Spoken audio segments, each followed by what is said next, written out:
Training is not agreement, but understanding. உலகத்தில் அநேக கொலைகள் நடைபெற்றிருக்கிறது கடவுள் என்கிற பெயரால். எனக்காக நீ வெட்டுனா நீ என் மேல அன்பா இருக்கணும், அதனாலதான் பேர் எடுத்து வெட்டினா.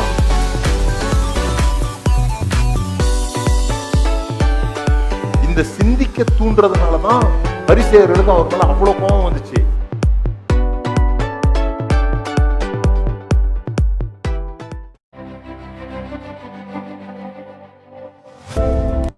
கோலியாத் என்கிற ராட்சதன் சவுலுக்கும் இஸ்ரவேல் ஜனங்களுக்கும் விரோதமாக அவன் வார் டிக்ளேர் பண்ணி ஆண்டவரை தூஷணமான வார்த்தைகளால பேசி யுத்தத்துக்கு வருகிற அந்த சம்பவம் நம்ம எல்லாருக்கும் தெரியும். ஒவ்வொரு நாளும் அவன் சத்தம் போட்டுட்டு இருந்தான். ஏறத்தாழ 40 நாட்கள் சத்தம் போட்டுட்டு இருந்தான்னு சொல்லப்பட்டிருக்குது. டெய்லி காலையில இந்த தாவீதினுடைய அண்ணன்மார் அவங்க இருக்கிற அந்த போர் படைகள் எல்லாம் ட்ரெஸ் எல்லாம் பண்ணிக்கிட்டு இராணுவ உடை உடுத்திட்டு நின்று சத்தம் போடுவாங்க. யுத்தத்திற்கென்று ஆர்ப்பரித்தார்கள்னு போட்டிருக்கோம். ஆனா கோலியாத் வந்த உடனே அவங்களுடைய சத்தமெல்லாம் அமைதியாயிடும். கோலியாத்தினுடைய சத்தம் தான் பெருசா இருக்கும். அந்த சூழ்நிலையில தான் தாவீது வருகிறான். தாவீது இதை கேட்கும்போது அவன் கோலியாத்தை நானு கொன்றுவேன் அப்படின்னு சொல்லிட்டு போறான். தாவீது கொன்றுட்டும் வந்துட்டான். இவங்க 2 பேருக்கு இடையில ஒரு பெரிய இராணுவ சேனை, இராணுவ உடை உடுத்தி இருந்தது, இராணுவத்துக்கு பயிற்சி எடுத்திருந்தது. அந்த இராணுவம் செய்ய முடியாத ஒரு விஷயத்த எந்த இராணுவ பழக்கமும் இல்லாத ஒரு கவனையும் ஒரு கல்லையும் வைத்து தாவீது ஜெயிச்சுட்டு வந்தான். நம்ம எல்லாம் இப்படி சொல்லலாம், கர்த்தர் அவனோட கூட இருந்தாரு அதனால ஜெயிச்சா அப்படின்னு சொல்லிட்டு. இல்ல, கர்த்தர் இஸ்ரவேல் ஜனங்களோட கூடவே இருந்தாரு, எல்லாரோட கூட இருந்தாரு, சவுலோட கூட இருந்தாரு. ஏன்னா சவுல் அபிஷேகம் பண்ணதே அவரு தான். அப்பெல்லாம் சவுல் தள்ளப்படக்கூட இல்லை. அப்ப பாருங்க என்ன நடந்தது அந்த இடத்துல அப்படின்னு சொன்னா, நீங்க அந்த பகுதியை நீங்க வாசித்தீங்கன்னா அந்த கோலியாத்தினுடைய அந்த உடையை குறித்து பிரம்மாண்டமாக பேசப்பட்டிருக்கும். அவன் எவ்வளவு பெரிய தலை சீரா வச்சிருந்தான், அவனுடைய ஆயுததாரி எவ்வளவு பெரிய ஆயுதங்களை பிடித்திருந்தான், அவனுக்கு எவ்வளவு பெரிய வாள் வைத்திருந்தான், அவன் எப்படி தன்னுடைய சரீரம் முழுவதையும் மூடி இருந்தான் என்பதை குறித்து அங்க போடப்பட்டிருக்கும்.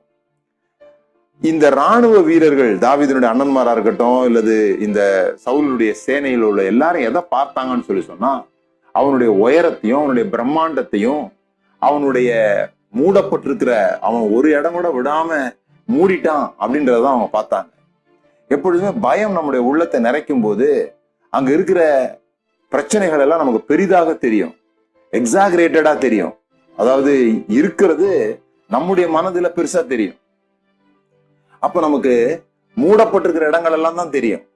ஆனா தாவீது போகும்போதே ஒரு நிச்சயத்தோடு போறான். எங்க என்ன மூடப்பட்டிருந்தாலும் ஏதோ ஒரு இடம் திறந்திருக்கும், என் கல்லு போய் அவனை தாக்குவதற்கு ஒரு இடம் திறந்திருக்கும்னு சொல்லி எல்லாரும் மூடப்பட்டிருக்கிறதை பார்த்திருக்கும் பொழுது தாவீது எந்த இடம் திறந்திருக்கிறது என்பதை பார்த்தான். நான் தாக்குவதற்கு எந்த இடம் திறந்திருக்கிறது என்பதை பார்த்தான். நாமும் கூட பிரச்சனையான சூழ்நிலைகள்ல பிரச்சனை எவ்வளவு பெரிதுன்றத பற்றி பேசுகிறதையும் பார்க்கிறதையும் விட எங்க நாம் ஜெயிப்பதற்கான வாய்ப்புகள் இருக்கிறது என்பதை பார்க்கணும்.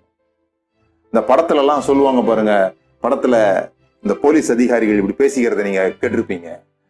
எங்களுக்கெல்லாம் என்ன சொல்லி கொடுத்துருக்குறாங்கன்னா, திருடர்கள் ஏதாவது ஒரு தடயத்தை விட்டுட்டு போவாங்க, குற்றவாளிகள் ஏதாவது ஒரு தடயத்தை விட்டுட்டு போவாங்கன்ற மாதிரி எல்லா பிரச்சனைகளும் ஏதாவது ஒரு சந்தர்ப்பத்தை நமக்கு விட்டு செல்கிறது. ஏதாவது ஒரு சந்தர்ப்பத்தோடு கூட தான் பிரச்சனைகளே வருகிறது.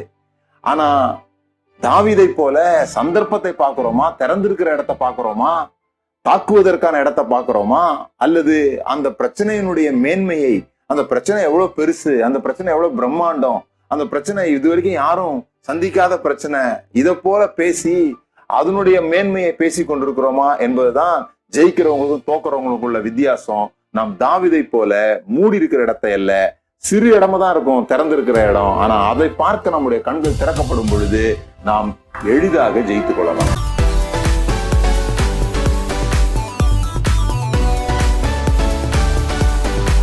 Training is not agreement, but understanding. உலகத்தில் அநேக கொலைகள் நடைபெற்றிருக்கிறது கடவுள் என்கிற பெயரால். எனக்காக நீ வெட்டுனா நீ என் மேல அன்பா இருக்க. அதனாலதான் பேதுரு எடுத்து வெட்டினான்.